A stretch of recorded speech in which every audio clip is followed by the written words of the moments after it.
Wendy has stormy eyes that flash. Hey everybody, it's Zach again at NewTutor.com, coming in and making a video tonight. Sometimes I get motivated in ways, just fun ways to go out and have fun with things, and some people take things way too seriously. And I feel sorry for those people, but I can't help it because it's them and not me. So listen, there's this website I read on every once in a while. Usually it's some other people who have this going on, this feud between this website and themselves, and I kind of like sitting on the sidelines and watching it, and I've kind of commented before on it on my website, and it's just kind of fun to watch. And so there's this lady named Wendy, and she has a website called Joyfully Growing in Grace. And there's now a friend of mine who has a website called Joyfully Growing in Torah. And basically, it's an answer to Joyfully Growing in Grace. Joyfully Growing in Grace by Wendy is just an attack, I guess, or a way to refute the beliefs of people like myself and others who believe we should keep this Bible in its entirety and keep the commandments, because that's how you walk out your faith. If you walk out your faith, you do what the Father says. And so they don't agree with that. They want to live their own Christian lifestyle. They want to be good Christians and make up their own rules as they go and follow church doctrine rather than with the words of this book. And so there's been this feud going on back and forth, and it's just kind of entertaining to get on her website every so often and just listen to what she says and the complete and utter nonsense that it is. And it's fine, whatever. She wants to believe that. That's great.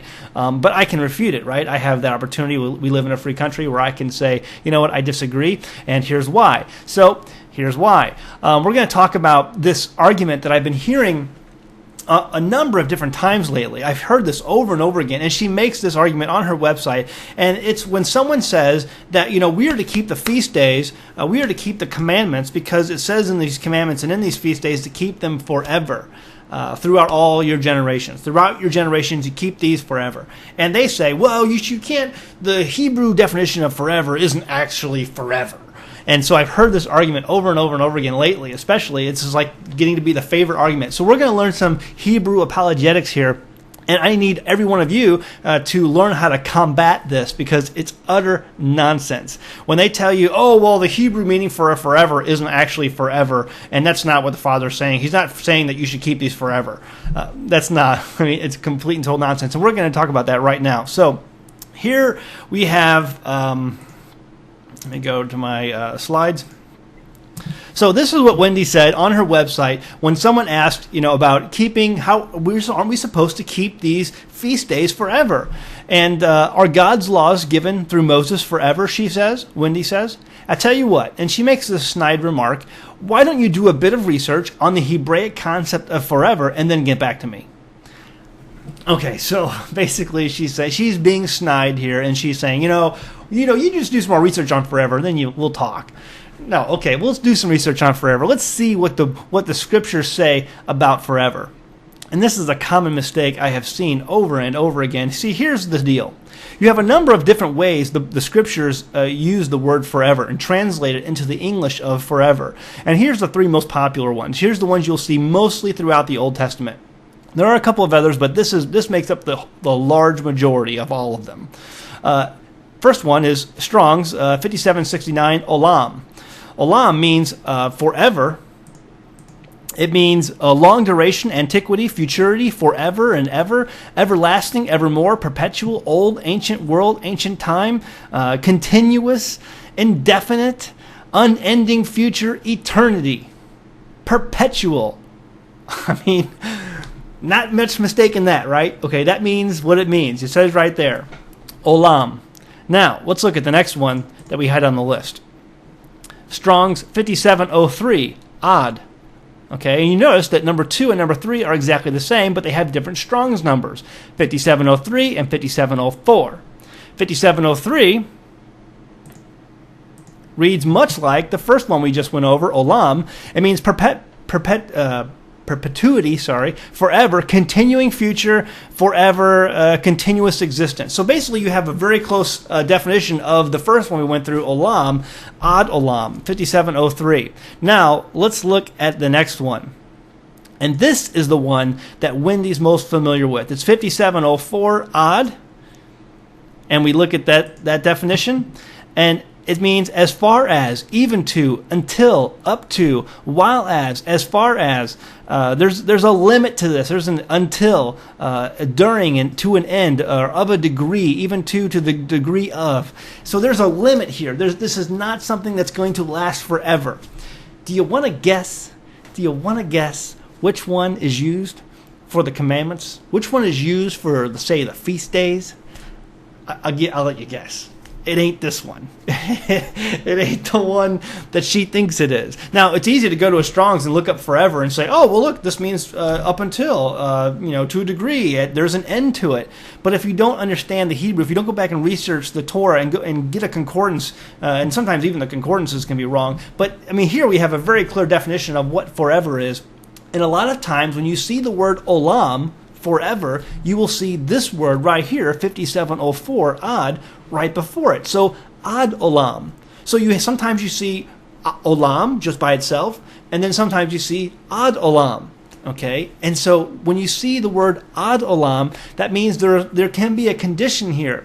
Not a condition of God, because God does not change, but a condition here where things, it may not last forever, or there's a limit to, or there's a time frame being specified for the what's being discussed. It doesn't mean forever and ever and ever, but olam by itself absolutely does. There is no ad in the feast days. Let's give some examples here. Here we go. Look at Passover. And this day shall be unto you a memorial, and you shall keep it a feast to the Lord throughout your generations. You shall keep it a feast by an ordinance forever. Olam. You do not see ad olam here in this case. And let me give you an example of where you will see it. Observe, Deuteronomy 12:28. Observe and hear all these words which I command thee, that it may go well with thee and with thy children after thee forever. You see right there, 5704. What that's saying right there is ad olam, forever. Ad olam, when thou doest that which is good and right in the sight of the Lord thy God. Okay, so here we go. Here's a conditional statement.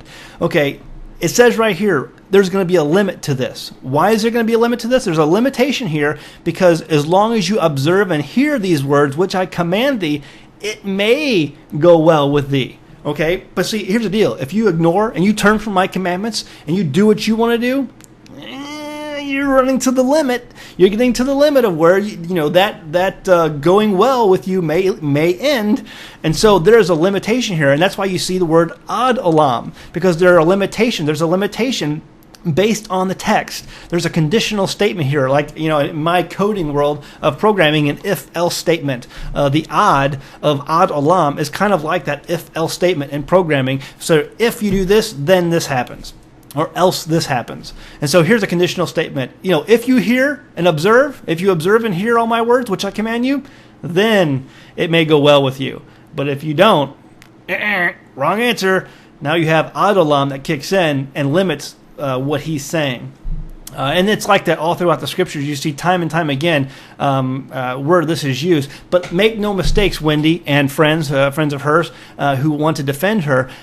There is no forever. When you see these feast days and forever and Passover and Tabernacles and the Feast of Sukkot and Feast of Pentecost, which is Shavuot, these things it says keep these forever. These are ordinances forever that you are to keep, and there is no ad olam associated with these. You will not find it. You will only see olam, which means forever, perpetual, never-ending, everlasting. So listen, we need to put a stop to this right now and here, that there is a limit to these forevers. And sometimes I see this over and over again where people are out there on the internet, on Facebook or wherever, and they're saying that these feast days that God has given us, you don't have to keep them forever, because that's not what the book means. It's not what the Hebrew means. Oh, yes, it does. It absolutely does. We need to go back and learn our Hebrew. We need to read the original language that God penned his commandments and his Torah in, and we have forgotten that. And we've listened to a bunch of pastors who believe they're a bunch of know-it-alls because they have a seminary degree on their wall, and they've misled a lot of people. And so, I know it hurts. I know it hurts when I take a wrecking ball to your theology, but that's just the truth. And, people hate. They hate, being faced with the realization that they have been so wrong for so long, and it hurts. It hurt. You know what's hurting there? It's your pride. Your pride hurts because you don't like someone telling you that something you've believed so deeply in could be so wrong, and that the people you've trusted in, these pastors with their theology degrees and who have mentored you, and your parents who've raised you up in the faith, have been wrong. You don't like that. Just does not compute. You don't like that. And so, we all have been through there. I've been through that. And it's like, you know what, there comes a point in time where you have to swallow your pride and say, you know what, I do need to go back and re-examine God's word. I do need to make sure to find out for sure if these commandments are for me today, because I don't want to be standing before the Lord one day and have him say, depart from me, I never knew you, you worker of lawlessness, iniquity. That's what the word iniquity means. It means lawlessness. And so if he's calling you lawless, well, what law are you not obeying? It's his Torah that he says to keep forever throughout all generations. And, the grace and mercies and the things that are good that are supposed to come onto you, they're for those who keep the commandments. Psalms 103, everlasting to everlasting. It's olam ad olam, and it means everlasting to everlasting. But guess what? It's a conditional statement. Just like you think, Wendy, it is a conditional statement. Because verse 18 in Psalms 103 says, hello, it's to those who keep my covenant and them who obey my commandments and remember to do them. Uh-oh is right. You better figure out what really is truth and what is not, and that's fine. You want to continue down your lawless lifestyle, that's great. You do what you want to do, but I think you're taking a big risk to standing before the Father one day and have him say, depart from me, I never knew you, you worker of iniquity. Because how can he know you if you don't keep his Shabbats, if you don't keep his feast days that he says are to be kept forever? Because that's what olam means. It means forever, without end, everlasting. That's the facts. So you can deny it all you want. You can say I'm hateful all you want, but I'm trying to tell you this in love. I love you, and I want you to repent and come to know the Father. And there are things still that I don't have figured out. Nobody's got it all figured out. But I think you need to re-examine your walk. I know I did, and it hurt. It was a very hurtful process where I had to realize that I was wrong on a lot of things. And I came out of that and got into my book and realized that those commandments are for us today, and we should be keeping them. And I guarantee you, if you're out there telling people you don't have to keep them, that's a bad place for you to be in. Bad place. All right, that's it. Go home, read the Bible. Thanks.